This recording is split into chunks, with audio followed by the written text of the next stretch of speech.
তার যে প্রোটোকল, তার যে অথরিটেটিভ যে পাওয়ার, সেটাকে সে ভঙ্গ করতেছে। তার যতটুকু মাত্রায় কাজ করা দরকার সেটাকে সে ব্রেক করে গিয়ে ফাটাকেষ্ট হতে যাচ্ছে। সর্বমিত্র চাকমাকে নির্বাচিত প্রতিনিধি করা হয়েছে এবং ডাকসুর গঠনতন্ত্রের কোনো জায়গায় বলা হয় না যে নির্বাচিত প্রতিনিধি ম্যাজিস্ট্রেসির পাওয়ার ভোগ করতে পারবেন, বরং তার কাজ হচ্ছে শিক্ষাক্ষেত্রে এবং শিক্ষার্থীদের জীবনে, শিক্ষকদের জীবনে বেসিক যে সমস্যাগুলো সেগুলোকে পয়েন্ট আউট করে দাবি আকারে আরও জোরালোভাবে যেন সে প্রশাসনকে চাপ প্রয়োগ করতে পারে, এইটুকুই তার কাজ।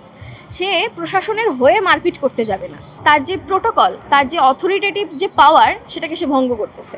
তার যতটুকু মাত্রায় কাজ করা দরকার সেটাকে সে ব্রেক করে গিয়ে বেশি ফাটাকেষ্ট হতে যাচ্ছে, যেটা গতকালকে তাকে বলা হয়েছিল। এবং খুবই কাল্পনিকভাবে সে একটু হতেও চাচ্ছে, এই যে নায়ক দেখানো, নায়কোচিত যে আচরণ, এই ধরনের বিষয়গুলোকে সে প্র্যাকটিস করতে চাচ্ছে। আর আরেকটা প্রশ্ন যেটা আপনি বলেছেন যে সিগারেট, এখন দেখেন তামাক বলি সেটা পানের সাথে জর্দা দিয়ে খাওয়া হোক, সেটা নিকোটিন আকারে যেটাই আসুক, সেটা মানব জীবন আমাদের লাংসের জন্য অবশ্যই ক্ষতিকর। এখন এই নিয়মটা আমরা সবাই জানি, কে খাবে কি খাবে না এখন সেটা তো ওই ব্যক্তির নিজস্ব ব্যাপার। এমন অসংখ্য নিয়ম আছে যেটা বিজ্ঞানে প্রমাণ করা হয়েছে যে আমাদের জন্য ক্ষতিকর বা আমাদের সেটা বিবেচনায় রাখা উচিত। এখন সেই বিবেচনার দায়িত্বটা বা সেটার ভারটা আসলে ওই ব্যক্তির ওপরে।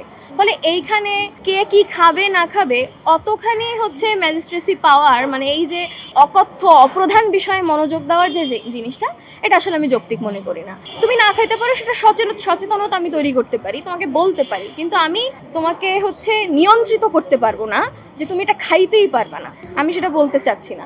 বা আমি এটাও বলতে চাই না যে তুমি খাও না তুমি আনস্মার্ট, এটাও আমি বলতে চাচ্ছি না, এটা তাদের ব্যাপার।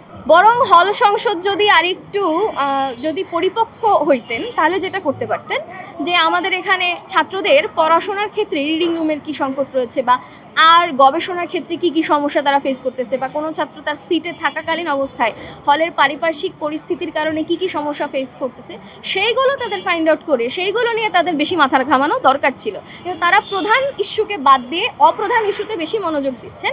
ফলে আমরা মনে করি এটা একটা অপরিপক্ক সংসদ এবং এটা এক ধরনের গুন্ডামি মার্কা সংসদ। এখানে তাদের কাজ শিক্ষার্থীদের একটা বেসিক বিষয়ে মন্তব্য নেওয়া, মন্তব্যগুলোকে আপনার ক্লাসিফাইড করা, সেটার মধ্য দিয়ে সে আজকে যেই সংকটগুলোর মধ্যে আছে পরবর্তী এক বছরের মাথায় সে যেন আজকে এই অবস্থানটা যেখানে আছে সে যেন সামনের ওই বছরে ওই জায়গায় না থাকে, সে যেন একটা আরেকটু ভালো অবস্থানে থেকে যেতে পারে সেইটা নিশ্চিত করার দায়িত্বটা তার। এবং সেটার জন্য সে মারামারি করতে যাবে না, সেটার জন্য যতটুকু যৌক্তিক উপায়ে মতাদর্শিক ডিবেট করার মধ্য দিয়ে, প্রশাসনকে চাপ প্রয়োগ করার মধ্য দিয়ে করা যায়, এইটা তার কাজ।